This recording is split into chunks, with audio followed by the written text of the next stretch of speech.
요한복음 4장 46절에서 54절입니다.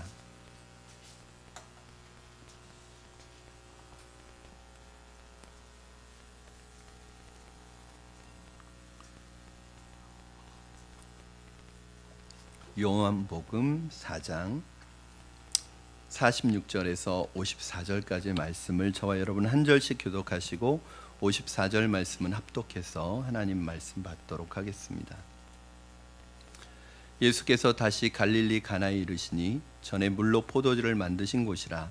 왕의 신하가 있어 그의 아들이 가버나움에서 병들었더니 그가 예수께서 유대로부터 갈릴리로 오셨다는 것을 듣고 가서 청하되 내려오셔서 내 아들의 병을 고쳐주소서 하니 그가 거의 죽게 되었습니다. 예수께서 이르시되 너희는 표적과 기사를 보지 못하면 도무지 믿지 아니하리라.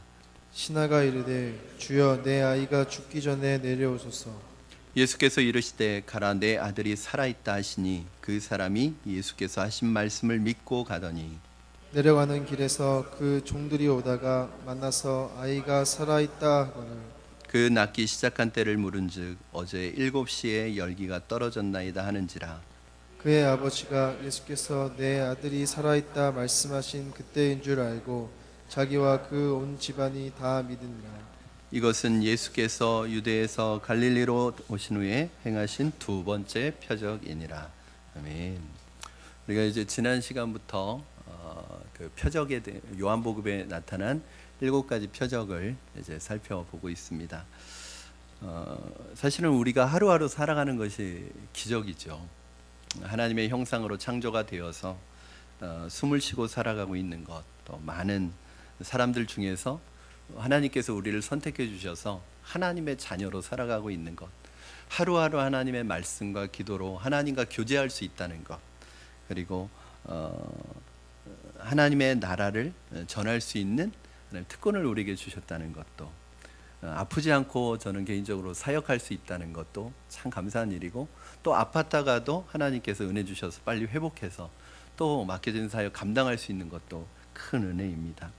현실적으로 낙심할 수밖에 없는 많은 상황들이 있지만 주님을 신뢰하고 주님의 인도를 바라보며 믿음으로 사는 것, 이게 사실은 이 하나하나가 다 하나님께서 우리의 삶에 주신 기적들이 아닌가 생각을 합니다. 근데 우리는 이제 사실은 이 기적 같은 일들이지만 이게 늘 반복되고 늘 반복되다 보면 기적도 반복되면 자연이 되는 것이니까 그걸 기적으로 생각하지 않습니다. 그러나 사실은 우리 주변에 하나님께서 펼쳐주신 너무 수많은 은혜들이 다 하나하나가 기적이라고 고백할 수밖에 없습니다. 그런데 어떤 분들은 이처럼 기적 같은 큰 은혜를 받고 살면서도 여전히 눈에 보이는 이적과 기적을 구할 때가 많이 있습니다. 예를 들어서 어느 기도원에 갔더니 어느 기도원에서 누가 병을 고쳤다더라. 꿈에 어떤 집사님의 미래에 대해서 하나님께서 나에게 특별히 계시해 주셨더라. 모든 신앙생활을 이런 이적과 어떤 신비하고 연결시켜서 이런 이적이 있어야만 신앙생활 하는 것처럼 말을 하고 또 이러한 삶을 최고로 생각하면서 쫓아다니는 경우가 많이 있습니다. 물론 우리 삶에 일어나는 모든 일들이 하나님의 섭리 가운데 일어나는 것이기 때문에 때로는 우리에게 일어나는 이 일들을 믿음으로 간증하고 싶은 일들이 많이 있어요. 그러나 그럼에도 불구하고 이런 특별한 사례들만이 이적이 아니라 평범한 것 같지만 하나님이 우리 인생을 이끌어 가시는 것 자체가 큰 기적이죠. 여러분, 병들어서 병이 치유받는 것도 기적이지만 병이 들지 않고 건강하게 사는 것이 더 큰 기적이에요. 그렇죠? 그런데 우리는 늘 병이 치유돼야 기적이라고 생각을 한단 말이죠. 본문의 말씀은 요한복음에 나타난 두 번째 표적입니다. 이 두 번째 표적이 일어난 장소가 중요한데, 그럼 어디예요? 46절에 보니까 예수께서 다시 갈릴리 가나에 이르시니 전에 물로 포도주를 만드신 곳이라. 그러니까 첫 번째 표적이 어디에서 일어났죠? 갈릴리 가나 혼인잔치에서 일어났잖아요. 그런데 예수님께서 2장에 있었던 내용이 또 예수님이 3장과 4장에서 유대 지역에 가서 예루살렘에 가서 명절에 다른 많은 일들을 일으키고 다시 돌아왔는데 어디로 돌아오셨냐면 갈릴리 가나에 돌아오셨어요. 그래서 갈릴리 가나에서 첫 번째 표적이 있었는데 두 번째 표적도 어디에서 일으키시냐면 갈릴리 가나에서 일으키세요. 그래서 사실은 이 첫 번째 표적을 통해서는 주님이 물질을 바꾸는, 물이 포도주가 되게 하시는 것을 통해서 물질을 창조하시는, 말씀으로 물질을 창조하셨던 그 창조주 하나님을 보여주셨다면, 오늘 이 두 번째 표적을 통해서는 죽어가는 이 아들을 살리시는 것을 통해서 예수님이 창조주이실 뿐만 아니라 구원자가 되신다는 것을 보여주는 표적입니다. 첫 번째 표적과 이 두 번째 표적이, 첫 번째 표적은 2장에 나왔고 두 번째 표적은 4장 마지막에 나와요. 그리고 이 사이에는 어떤 이야기들이 있냐면 두 가지 이야기가 있습니다. 에피소드가 있는데 니고데모의 이야기와 사마리아 여인의 이야기가 나와요. 수가성 여인의 이야기가 나와요. 그러면 우리는 이 이야기를 이렇게 끊어서 생각할 것이 아니라, 이 이야기가 첫 번째 표적은 하나님께서 물로, 예수님께서 물로 포도주를 변화시키는 사건, 말씀을 통해서, 두 번째 표적은 말씀을 통해서 죽은 아이를 살리는 이 사건을 통해서 이 안에 있는 것도 같이 연결해서 생각해 보셔야 돼요.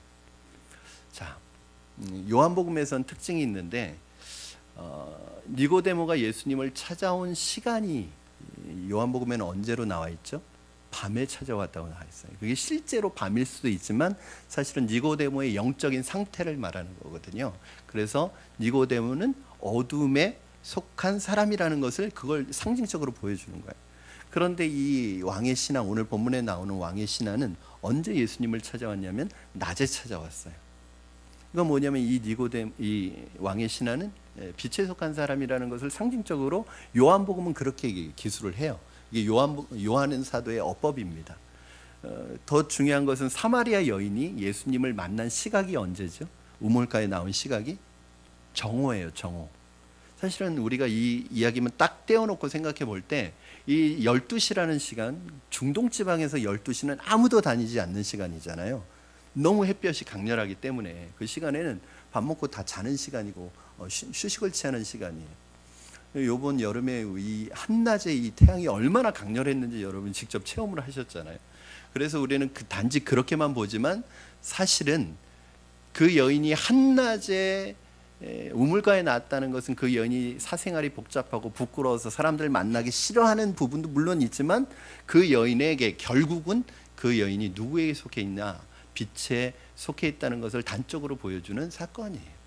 그래서 물로 포도주로 바뀌는 이 사건이, 지난주에 무슨 말씀을 드렸냐면 단순히 물이 포도주가 됐다, 기적이다, 이게 아니라 물로 포도주가 바뀌는 이 과정 속에서 이 물이 예수님의 말씀을 통해서 포도주로 바뀐 것처럼, 이것은 단순히 물이 포도주가 된 사건이 아니라 저와 여러분이 예수님을 만나서 변화되는 사건이라고 말씀드렸어요.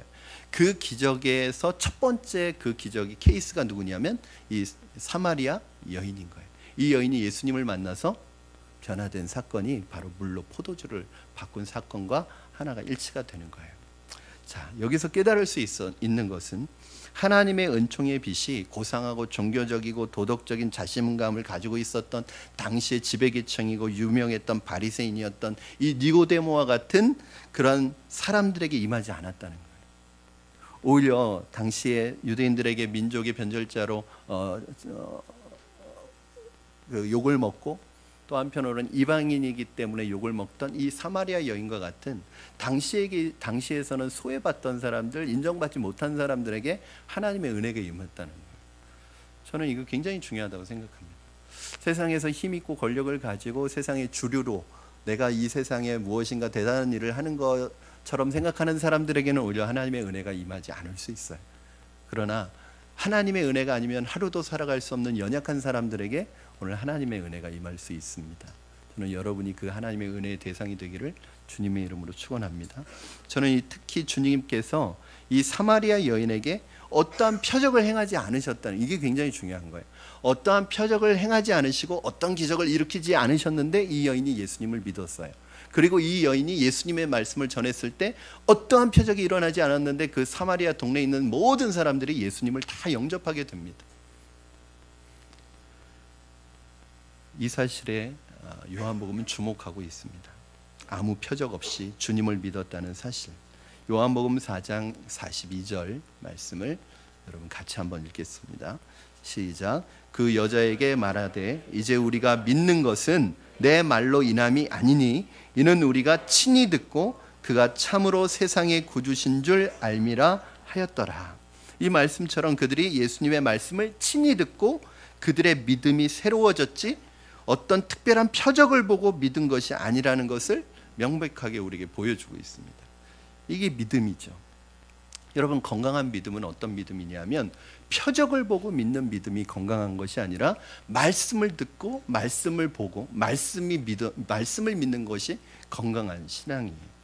그런데 우리 주변에는 말씀만으로는 만족하지 않고 자꾸 무엇인가 눈에 띄는 것을 요구하고 무엇인가 쇼킹한 것이 일어나야 신앙생활 하는 것 같이 느껴지는 분들이 굉장히 많이 있습니다. 일종의 중독 현상하고 비슷해요. 이게 중독이라는 게 뭐냐면 처음부터 심하지 않거든요. 처음에는 조금씩 손을 대는데, 호기심에 손을 대는데, 이 중독이라는 것은 점점 큰 자극을 원해요. 그 자극을 점점 큰 자극에 따라가다 보면 나중에 아무리 큰 자극을 줘도 이게 안 되는 거예요. 벗어날 수가 없는 거예요. 신앙생활도 그렇게 하시는 분들이 있어요. 자꾸 어떤 자극적인 걸 원하고 뭔가 쇼킹한 걸 원하고 뭔가 눈에 자꾸 띄는 걸 원하고 눈에 뭐가 나타나고 막 신비스럽고 이런 걸 자꾸 신앙생활의 중심에 두면 나중에는 이런 게 없으면 신앙생활하는 맛이 안 나는 거예요. 신앙생활 하고 싶지가 않은 거예요. 굉장히 말씀을 가지고 하는 신앙생활은, 말씀 중심의 신앙생활은 지루하고 답답하게 느껴지는 거예요. 이건 굉장히 위험한 것입니다. 사마리아 여인이 말씀을 통해 믿음에 이르게 된 것과는 달리 오늘 본문에 나오는 갈릴리 사람들은 어떠한 이유로 예수님을 환영하고 있느냐. 우리 45절 말씀 보면 정반대 이유로 예수님을 기대하고 있어요. 45절 말씀 같이 읽겠습니다. 시작. 갈릴리에 이르심에 갈릴리인들이 그를 영접하니 이는 자기들도 명절에 갔다가 예수께서 명절 중 예루살렘에서 하신 모든 일을 보았음이더라. 그러니까 갈릴리의 유대인들이 예수님을 환영하는 이유는 뭐예요? 가나의 표적을 보았고 명절 중에 예루살렘에서 예수님이 일으키신 이 표적들을 보고 예수님을 환영했다는 거예요. 그러니까 예수님에게 관심이 있는 것이 아니라 예수님이 일으키신 기적에 관심이 훨씬 더 많았던 거예요. 오늘 본문의 사건을 통해서 사실은 이 요한복음은 굉장히 의도적인 거거든요. 그러니까 단순히 마태, 마가, 누가 복음처럼 역사적인 사실을 쫙 나열한 것이 아니라 이 요한복음 순서도 달라요. 그러니까 마태, 마가, 누가에서 앞에 나왔던 게 뒤에 가 있고 또 뒤에 나온 게 앞에 나와 있고 그게 순서가 달라요. 그건 뭐냐면 요한복음은 어떤 메시지를 전달하기 위해서 의도적으로 순서를 바꿨어요. 그러니까 요한복음에 나와 있는 순서는 시간의 순서가 아니에요, 여러분. 어떤 것을 증명하기 위한 순서인 거예요. 그런데 여기에서 주님께서 이 표적에서 두 번째 표적을 넣으신 이유는 요한복음에 요한 사도가 넣은 이유 중요한 게 있습니다. 예수님께서 결국 너희의 신앙이 표적 중심의 신앙이냐, 표적을 믿는 신앙이냐, 말씀을 믿는 신앙이냐, 너의 신앙에 대해서 한번 점검해 보라는 거예요. 오늘 본문 47절을 보면 이 왕의 신하가 예수님이 유대로부터 갈릴리로 오신다는 이 소식을 듣고 주님께 나왔습니다. 추측컨대 이미 이 왕의 신하는 예수님이 유대 가나의 표적과 유대 지역에서 예루살렘에서 일으키신 기적을 모두 다 알고 있었을 거예요. 그리고 왜 나왔냐면 이 아들이 지금 죽어가고 있습니다. 그래서 내가 예수님 만나면 예수님을 모셔다가 우리 아들을 치유받게 하고 우리 아들이 낫도록 해야 되겠다. 예수님 외에는 다른 방법이 없다고 생각해서 예수님께 나오는 거예요. 여러분, 죽어가는 아들을 살리고자 하는 이 부모의 간절한 마음은 사실은 뭐 두말할 필요도 없습니다. 다 설명하지 않아도 됩니다. 그런 간절한 요청을 가지고 주님 앞에 나와왔던 거예요. 그런데 뭐라고 요청하냐면 주님, 예수님 나하고 같이 나의 집으로 가십시오. 가시죠. 그리고 내 아들에게 손을 얹어서 내 아들을 낫게 해주세요. 여러분, 이거 당연한 거 아닙니까? 너무너무 간절하게 지금 온 거예요. 다른 희망이 없어요. 예수님만 보고 온 거예요. 예수님께 그 요청을 했어요. 그런데 예수님의 반응이 어때요? 아, 그래, 그렇구나. 빨리 가자. 이거 큰일 났다. 시간 지체하면 안 된다. 막 손잡고 그냥 가신 게 아니라 거절을 하셨어요. 우리 지난주에 말씀 볼 때 마리아가 예수님에게 포도주가 떨어졌습니다. 이렇게 요청했을 때 예수님이 나하고 무슨 상관이냐? 아직 내 때가 이르지 않았다. 이렇게 거절하신 것과 똑같이 오늘 본문에서도 똑같이 거절하세요. 나 안 간다. 너 혼자 가라. 사실은 이게 그 말씀을 듣는 당사자나 제자들이나 그 주위에 있었던 사람들에게는 굉장히 당황스러운 이야기입니다. 별로 당황스럽지 않으신 것 같아요. 여러분 표정을. 그러니까 여러분들은 다 알고 있으니까 그래요. 스토리가. 그러니까 예수님께서 뭐라고 하시면 가라. 네 아들이 살아있다. 이렇게 말씀하세요. 그러니까 가서 진짜 아들이 살아있는 걸 확인해요. 나중에. 그러니까 여러분 그걸 아시니까 그래요. 근데 지금 여기는 이 주변에 있는 사람들은 이 아들이 살아날지 안 살아날지 아무것도 모르는 거예요. 그냥 그 말씀을 하시는, 너 아들 살아있다. 가라. 여러분 굉장히 황당한 상황입니다. 지금 너무너무 간절한 기도의 제목을 가지고 예수님을 모시러 왔어요. 그럼 예수님이 당연히 그래 같이 가자. 큰일 났구나. 내가 가서 고쳐줄게. 이렇게 가셔야 되는 게 정상적인 건데 그렇게 하시지 않고 가라. 너 혼자 가라. 이 아들 살아있다. 이렇게 얘기하시죠. 만약에 여러분 부모님이 너무너무 지금 위독하셔서 이제 수술을 받으러 들어가시는데 목사님 기도 받고 들어가고 싶다고 그래서 저한테 왔어요. 목사님 지금 아버지 수술 들어가셔야 되는데 오셔서 기도해 주세요. 근데 제가 가십시오. 잘 될 겁니다. 가십시오. 그러면 여러분 어떠시겠어요? 굉장히 당황스러우시겠죠. 뭐 저런 목사님이 있나, 저렇게 냉정한 목사님이 있나. 아마 거기 있던 사람들이 예수님에 대해서 예수님 너무 냉정하시다. 같이 가주실 수도 있는데. 여러분 이건 뭐냐 하면 예수님께서 왜 그렇게 하셨을까? 그러니까 성경을 읽다가 원래 예수님의 모습과 다른 모습이 나올 때는 예수님이 의도가 있으신 거예요. 그렇죠? 우리의 생각에도 예수님이 당연히 같이 가주실 것 같잖아요. 그런데 예수님이 그렇게 하지 않으실 때는 의도가 있는 거예요. 어떤 의도를 가지고 있는 거예요? 교육시키는 거예요. 거기에 있는 제자들과 거기에 있는 이 당사자와 유대인들에게, 그리고 저와 여러분에게 오늘 뭘 말씀하시고자 하시는 거예요? 표적보다 말씀을 믿는 신앙이 더 우위에 있다는 것을 말씀하시고자 하시는 거예요. 예수님이 이 놀라운 반응은 우리에게 말씀 중심의 신앙으로 돌아갈 것을 강력하게 요구하고 있는 것입니다. 그런 표적 중심의 신앙을 가질 때 많은 위험이 따르게 됩니다. 어느 시대이건 간에 표적이 신앙의 중심이 되면 그 표적을 일으키는 영적 지도자가 절대시되고 우상시대입니다. 그리고 말씀은 사라지고 표적을 쫓을 때 수많은 영혼이 미혹의 어두운 곳으로 들어가게 됩니다.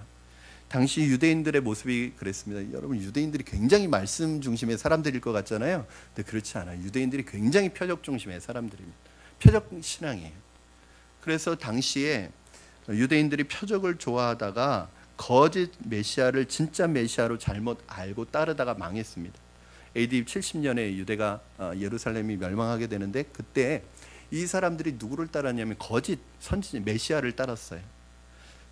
바흐코우바라는 이 사람이 막 기적을 일으키는 거예요. 표적을 일으키는 거예요. 그리고 자기가 메시아라고 그러는데 이 사람을 따라서 가다가 결국 로마에서 120만 명이라는 사람들이 한 번에 몰살당하게 됩니다. 여러분 예수님이 그런 예언을 하셨잖아요. 마지막 날에 메시아라고 스스로 메시아라고 하는 사람이 올 것이다. 그리고 그가 뭐도 일으켜요? 기적도 일으킬 거고 표적도 일으킬 건데 너희들 절대 속으면 안 된다. 이거 다 말씀하신 거예요. 여러분 바로의 술사들도 모세를 따라서 기적을 일으켜요. 지팡이가 뱀이 되게 해요. 물을 피로 만들어요. 여러분 이 이방의 술사들도 마귀에게 조종받는 사람들도 기적을 일으켜요. 사람들이 지금도 영적 지도자들이 말씀을 통해서 인격적으로 인도하면 그거 별로 좋아하지 않습니다. 말씀만 가지고 말씀대로 인격적으로 인도해 가면 그거 별로 좋아하지 않습니다. 사람들은 영적 지도자가 어떤 영적인 카리스마를 가지고 막 병도 고치고 사람을 휘어잡고 막 그 마음도 꿰뚫는 것 같고 그래서 강하게 붙잡고 막 끌고 가야지 좋아합니다. 이런 무당 같은 영적 지도자를 좋아합니다. 왜냐하면 우리 한국인의 심성 속에 그런 게 있어요.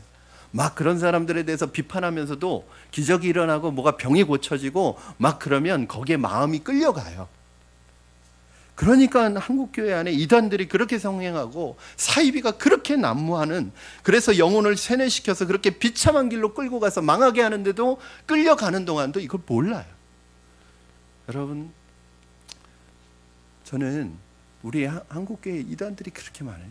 그런 박태선 장로, 이 전도관, 이 사람들이요, 집회만 하면 기적이 일어나는 거예요. 병이 막 다 낫는 거예요.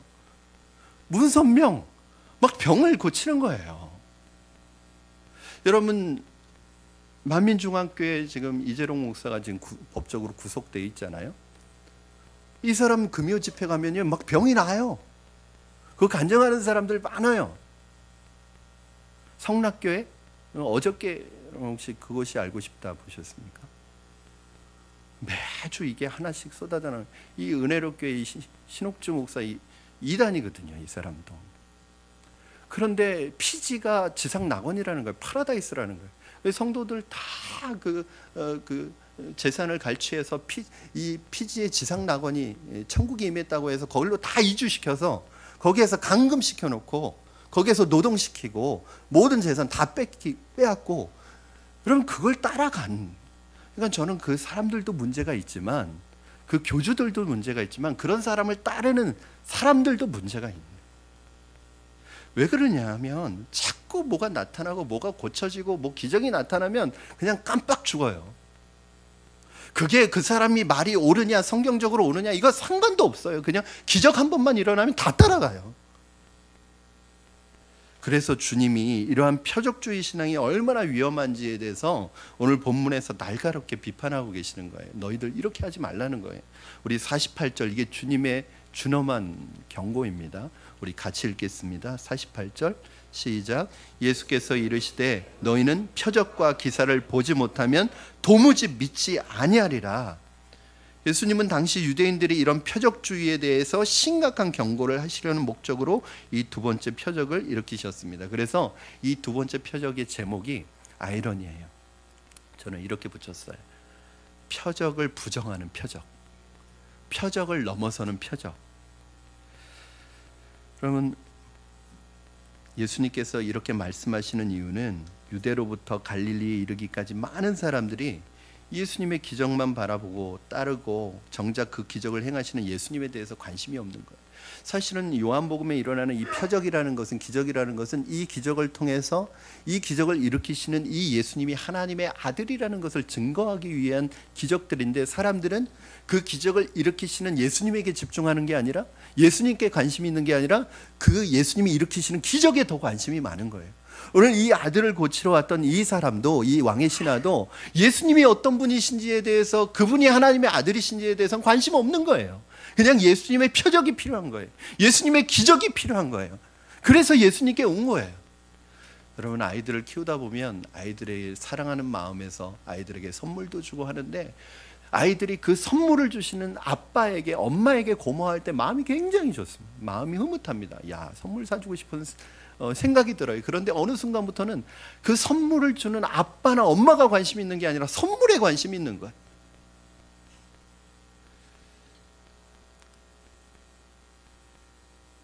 오늘 본문에 너희는 표적과 기사를 보지 못하면 할 때, 이 너희는 누구냐 하면 바로 왕의 신하를 포함해서 표적 중심의 신앙생활을 하고 있는 모든 사람들, 그리고 오늘 저와 여러분을 일컫는 것입니다. 여러분, 표적이 나쁘다는 게 아니에요. 표적이 여러분의 신앙의 목적이면 안 된다는 거예요. 이따가 결론에서도 말씀드리겠지만, 표적을 따라가지 마세요. 표적이 여러분의 삶에 따라오게 만들어야 돼요. 표적을 따라가는 게 아니라 예수님을 따르고 말씀을 따르면 표적이 일어나요. 그런데 많은 사람들이 예수님도 따르지 않고 말씀도 따르지 않고 오직 표적만 따라가요. 신비한 것만 따라가요. 그럼 망한단 말이에요. 그걸 오늘 주님이 말씀해 주시는 거예요. 그래서 오늘 주님께서는 이 말씀을 통해서 너희가 표적을 넘어서서 이제는 다음 단계의 신앙으로 넘어가라는 거예요. 그게 뭐냐면 말씀 중심의 신앙으로 넘어가라는 거예요. 여러분, 49절에서 왕의 신하는 예수님에게 열병으로 신음하며 빈사 상태에 있는 자신의 아들을 죽기 전에 빨리 가자고 재촉을 합니다. 그런데 예수님께서 그 모든 상황을 다 아셨지만 그 사람이 집착하는 그 방식, 내 아이가 죽기 전에 내려오소서, 여기에 대해서 거절하십니다. 그리고 이렇게 말씀하십니다. 우리 49절 50절 여러분 같이 읽겠습니다. 시작. 신하가 이르되 주여 내 아이가 죽기 전에 내려오소서, 예수께서 이르시되 가라 내 아들이 살아있다 하시니 그 사람이 예수께서 하신 말씀을 믿고 가더니, 여기 보면 그 사람이 예수께서 하신 말씀을 믿고 가더니. 여러분, 지난주 말씀 중에서 제일 중요한 구절이 있어요. 그게 뭐죠? 무슨 말씀을 하시든지 그대로 하라. 이게 굉장히 중요한 말씀이에요. 지난주는. 오늘 말씀에서 제일 중요한 것은 뭐예요? 그 사람이 예수께서 하신 말씀을 믿고 가더니, 이거예요. 그러면 어떤 교회가 건강한 교회일까요? 여러분이 생각할 때, 여러분이 생각하는 건강한 교회, 살아있는 교회는 어떤 교회일 것 같습니까? 저는 교회를 개척하면서 제가 한 가지 마음속에 생각했던 게 있었어요. 그건 뭐냐면, 교회에서 행사를 위한 행사 절대 하지 않겠다. 왜냐하면 제가 그동안 있었던 수많은 교회들, 제가 큰 교회부터 작은 교회까지 다 있었으니까, 제가 있었던 어떤 교회는요, 매달 행사가 있었어요. 심지어는 한 달에 2-3번도 행사가 있었어요. 그냥 그 행사 치르다 보면 언제 1년이 다 가버렸어요. 그리고 행사를 그렇게 하다 보니까 내가 뭔가 많은 것을 한 것 같은데 시간이 지나서 보면 아무것도 한 게 없는 거예요. 그리고 나중엔 지쳐서 떨어지는 거예요. 교회 밖에는 늘 현수막이 내걸려 있었어요. 우리 뭘 한다. 그러나 성도들은 신앙이 자라지 않았어요. 제가 개척을 하면서 저는 행사로 성도들 돌리지 않겠다. 이 행사로 성도들을 마구 돌리면 성도들도 뭔가 하는 것 같고, 교회가 뭔가 살아있는 것 같고, 교회가 뭔가 일을 하는 것 같지만 사실은 아무것도 이루어지는 게 없는 거예요. 정작 그 행사를 하느라고 성도들을 말씀으로 찐득하게 앉아서 양육할 시간이 없는 거예요. 그래서 정말 저는 마음에 정했습니다. 정말 하나님 건강한 교회는 다른 교회가 아니라 1년 365일 행사가 계속 있어지는 교회가 아니라, 정말 사람들이 볼 때 뭔가 늘 눈에 띄고 화려한 눈에 띄는 것을 하는 교회가 아니라 그냥 묵묵히 하나님의 말씀을 양육하는 그런 교회가 되겠습니다. 사실은 말씀을 양육한다는 건 쉽지 않습니다. 결국 한국 교회의 문제는 저는 어디에 있다고 생각하느냐 하면, 행사를 안 해서 문제가 아니라고 생각해요. 행사가 적기 때문에 문제가 아니라고 생각해요. 교회 건물이 없어서 문제가 아니라고 생각해요. 교회 재정이 없어서 문제가 아닙니다. 결국 한국 교회의 문제는 뭐냐면 말씀을 몰라요. 성도들이 평생 30년 40년 신앙생활 했는데 말씀을 정말 몰라요. 그러기도 쉽지 않아요, 여러분. 저는 요즘 청년들 참 감사한 게, 청년들이 결혼하기 전에 결혼 예비학교를 해요. 뭐냐 하면, 내가 평생 결혼 생활할 텐데 이 결혼 예비학교에, 저도 결혼 교육을 할 때 제일 중요한 게 뭐냐면, 결혼식을 준비하고 하지 말고 결혼 생활을 준비하라는 거거든요. 내가 평생 결혼 생활할 텐데 성경적인 결혼이 뭔지, 성경적인 남편이 뭔지, 성경적인 아내가 뭔지, 성경적인 부모가 뭔지 한 번도 배우지 못하고 평생 결혼 생활을 한다. 굉장히 무서운 일이잖아요. 그런데 요즘 청년들이 이걸 해요. 그렇게 배워요. 물론 배워도 기억이 하나도 안 나지만. 근데 여러분, 우리가 평생 교회 생활을 해요. 평생 신앙생활을 해요. 그런데 말씀을 몰라요. 어느 정도로 모르냐면요, 질문 한 10가지 던지면 한 가지도 대답하지 못하시는 분들 많아요. 제가 지난주에 한 사람을 만났는데, 이 사람이 이단에서 6개월 정도 이단 교회를 다니다가 나온 사람이에요. 근데 6개월 다니다 나왔는데 얼마나 말을 많이 하는지, 할 얘기가 너무 많은 거예요, 이 사람. 물론 지금은 나왔어요. 그런데 그 이단에서 배웠던 걸 다 얘기해 주는 거예요, 저한테. 6개월 배웠는데도 할 말이 너무 많더라. 우리는 30년 있어도 할 말이 별로 없어요. 문제는 몰라요, 말씀을. 여러분, 말씀 모르고 신앙생활하면 죄송한 표현이지만 삽질하는 거예요. 평생 헛수고하는 거예요. 헛수고. 그러니까 말씀을 모르니까 내 고집으로 신앙생활하는 거예요.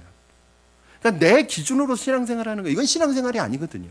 예수님을 믿고, 이 신앙이라는 건 뭐냐면 하나님과 그의 말씀을 믿는 게 신앙인데, 신앙생활을 하는데도 하나님의 말씀도 믿지 않고 하나님의 말씀도 모르니까 여전히 내 고집과 내 지식과 내 기준으로 신앙생활을 하는 거예요. 그러니까 하나님을 믿고 예수님을 믿는다고 하는데도 여전히 내가 기준이에요. 이게 신앙생활이 아니거든요. 왜 그러냐면 말씀을 몰라요, 진짜. 제가 성경 공부가 그래서 필요한 거예요. 여러분, 제가 여러분 학교에서도 공부하기 싫었는데 교회까지 와서 공부해야 돼, 이런 말씀하지 마세요. 왜냐하면 말씀을 배울 데가 어디 있어요. 여러분, 교회에서 말씀을 안 가르치면 어디 가서 배우겠어요. 오히려 교회에서 너무 말씀을 안 가르쳐서 말씀이 고픈 성도들이 밖으로 돌아다니다가 이단 만나는 게 문제지, 교회에서 말씀을 가르친다는데, 교회에서 성경 공부한다는데 그게 뭐가 문제겠어요? 그렇죠? 말씀을 몰라요. 정말 모르세요. 그리고 문제는 여러분들이 실망하는 것 중에, 아이고 누구는 말씀 배우고 훈련을 하고 성경 배워도 똑같은데, 이게 문제예요. 둘째는 말씀을 모르는 것도 문제인데 말씀을 알긴 하는데 말씀대로 안 살아. 그럼 이건 더 문제인 거예요. 결국은 여러분, 오늘날 우리 교회가, 저는 요즘에 매주가 괴로워요. 그냥 매주 교회 얘기가 인터넷 기사에 안 나오는 때가 없어요. 여러분, 교회가 그동안 건물이 없어서 문제였나요? 재정이 없어서 문제였나요? 사람이 없어서 문제였나요? 결국은 교회가 성도들을 말씀으로 양육하는 일에 실패하고, 겉으로는 화려하고 뭔가 대단한 일들을 하는 것 같지만 찐득하게 하나님의 말씀을 가지고 씨름하도록 내버려 두지 않고, 씨름하도록 만들지 않고, 그냥 쉽게 신앙생활하도록 만들어서 결국 여러분, 말씀대로 살면 말씀을 믿는 것도 어렵지만 말씀대로 사는 건 더 어려워요. 그래도 씨름하게 하고, 결국 그 씨름하고 말씀 붙들고 끝까지 갔더니 하나님께서 그 말씀 속에서 말씀을 체험하도록 하는 이 경험들이 있어야 되잖아요. 근데 이게 없는 거예요.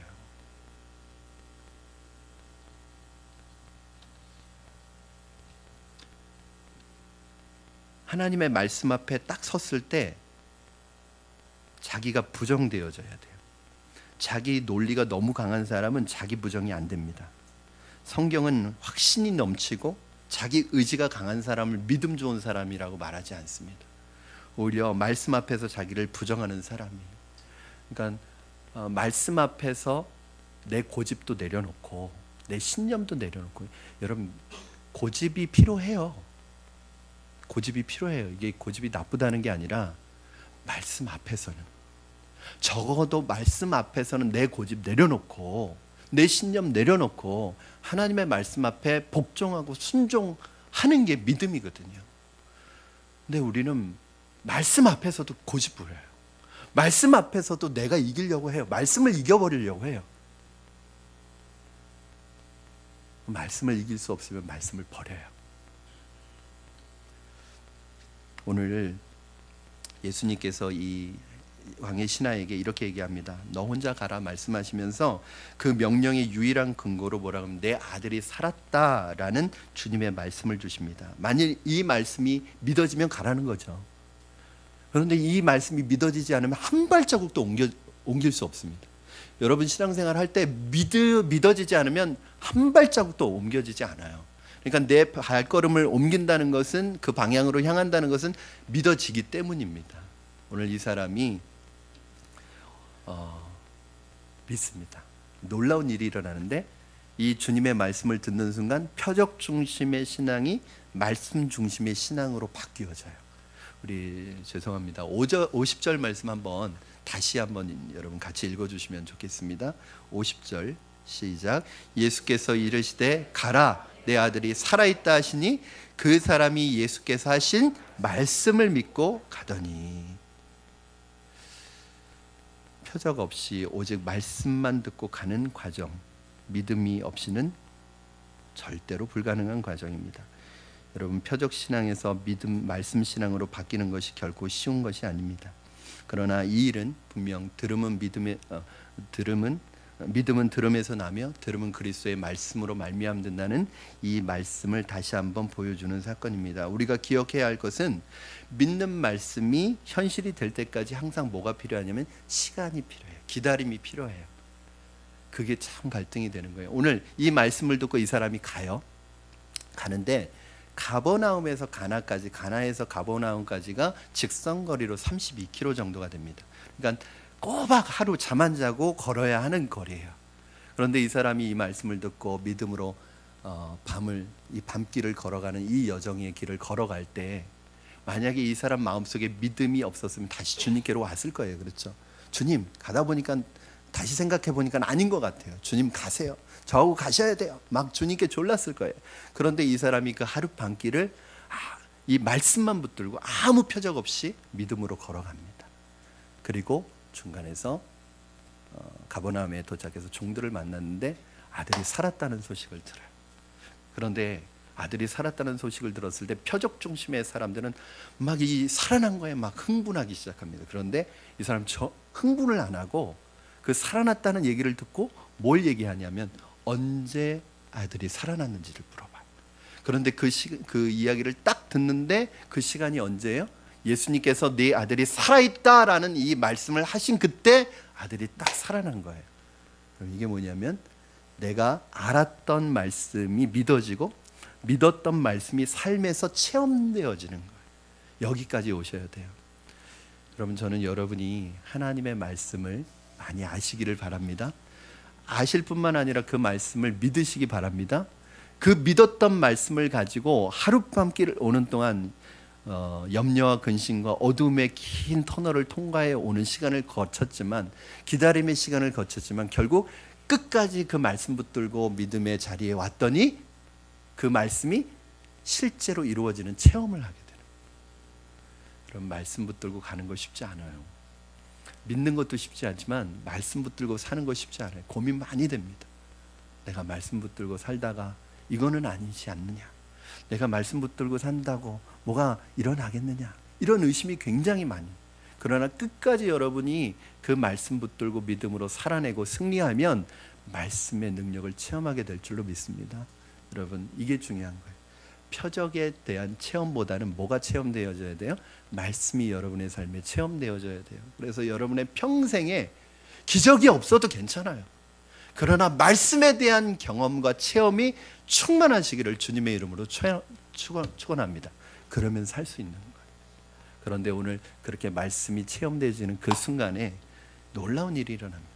이게 뭐냐면 표적 신앙에서 말씀 중심의 신앙으로 가고, 이 말씀이 체험되어지는 것을 통해서 이 사람은 하나님의 말씀에 대한 지식과 감정과 의지가 전인격적으로 체험되어지는 이 신앙을 통해서 온전한 신앙으로 바뀌어져요. 사랑하는 여러분, 말씀 신앙이란 밤새워 그 말씀에 자신의 전 존재를 의탁하고 의심의 생각을 짓누르고 감정의 불안을 극복하고 말씀 위에 굳게 선 의지로 어둠을 뚫고 가야만 하는, 저는 이 말이 참 좋아요. 전 인격적인 결단이 연속되는 과정입니다. 말씀 신앙이라는 것은 여러분이 말씀을 믿는다고 뚝딱 되는 게 아니에요. 시간이 필요해요. 그 말씀이 이루어지는 시간과 기다림이 필요해요. 그것의 연속이에요. 그러나 그것을 통해서 말씀이 여러분의 삶 속에 경험되어지고 체험되어질 때 어떤 놀라운 역사가 일어나느냐, 오늘 본문에 보니까 자, 우리 53절 말씀 우리 같이 읽겠습니다. 53절 시작. 그의 아버지가 예수께서 내 아들이 살아있다 말씀하신 그때인 줄 알고 자기와 온 집안이 다 믿으니라. 아멘. 그 결과로 이제 자기와 온 집안이 다 공동체적으로 헌신하는 결단을 내리게 됩니다. 말씀을 붙들고 말씀을 체험하는 전인격적인 신앙이 있어야 여러분의 가정을 구원시킬 수 있습니다. 여러분, 가장 어려운 게 가족전도. 왜 가족전도가 어려울까요, 여러분? 어떻게 보면 가장 내가 사랑하고 나를 잘 알고 내가 정말 사랑하고 정말 이분들 없으면 못 사는데 왜 가족전도가 제일 어려울까요? 옆에서 가족이 지켜보니까 누구보다도 나를 잘 알잖아요. 그런데 이 사람이 성경 공부한다고도 해요. 아내가 남편이 성경을 배우러 다니기도 해요. 성경에 대해서 지식도 해요. 예배도 잘 다니. 그런데 가정에 와서는 말씀이 이루어지는 삶을 안 살아요. 그러니까 말씀을 알고 말씀을 믿을 수는 있는데 믿음으로 말씀을 살지는 않아요. 그러면 가족은 거기에서 아무것도 발견하지 못합니다. 정말 가족 전도가 어려운 이유는 나를 잘 아는 그 가족이 내 말씀이 내 삶에 체험되어져서 그 말씀으로 내가 변화된 삶을 살아갈 때 그 가족이 주께로 돌아올 수 있습니다. 사랑하는 여러분, 저와 여러분이 여러분의 믿음이 표적의 믿음에서 말씀의 믿음으로, 그리고 더 나아가서는 전인격적인 믿음으로 바뀌어지기를 주님의 이름으로 축원합니다. 그래서 그 결과로 표적도 나타나고 주위 사람들까지 전인격적인 신앙으로 거듭나게 하는 믿음의 역사가 나타나기를 주님의 이름으로 축원합니다. 아까도 말씀드렸던 것처럼 표적을 따르는 신앙은 위험한 신앙입니다. 표적을 따르지 말고 여러분의 삶의 표적이 따라오게 하시기를 바랍니다.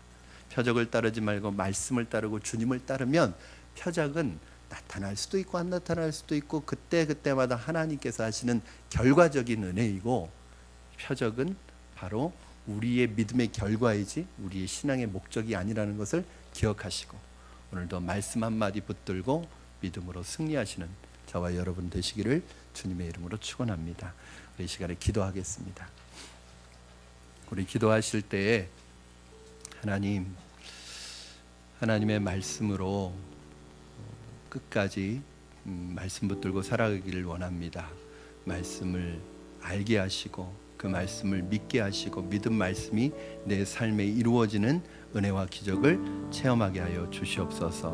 오늘도 기적을 따르는 표적을 따르는 신앙이 아니라 하나님 표적이 내 삶에 나타나는 하나님 삶을 살아가게 하여 주시고, 눈에 보이고 들리는 것 없어도 말씀 붙들고 믿음으로 살아가는 우리가 되게 하여 주시옵소서. 우리 이 시간에 간절한 마음으로 결단하며 기도하시겠습니다. 살아계셔서 역사하시는 하나님 아버지, 주님의 은혜를 감사합니다. 오늘 하나님께서 우리의 삶에 인도하여 주시고 도와주시고 나타나 주시옵소서. 역사하여 주시옵소서.